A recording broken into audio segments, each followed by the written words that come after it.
Welcome to NetSuite Quick Tips from RSM. Today we're going to look at how to enter specific dates into any date field within NetSuite. Please note that these shortcuts are confirmed for Internet Explorer but should also work in other web browsers. For this example, we will use the sales order entry screen.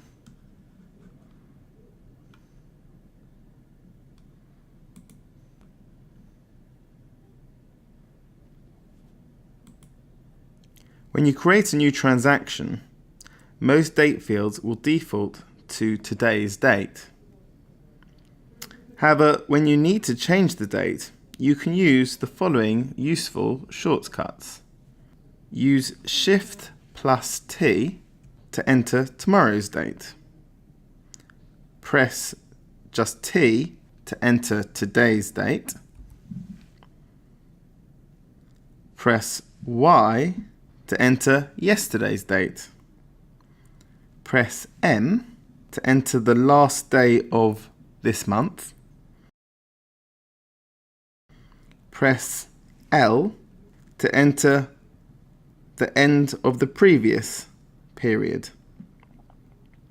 Press the plus button to increase the current date you have input by 1, and you can use the minus button on the keyboard to decrease the current input by 1 day.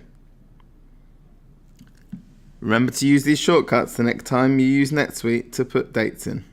Thanks for watching. We hope you learned something useful.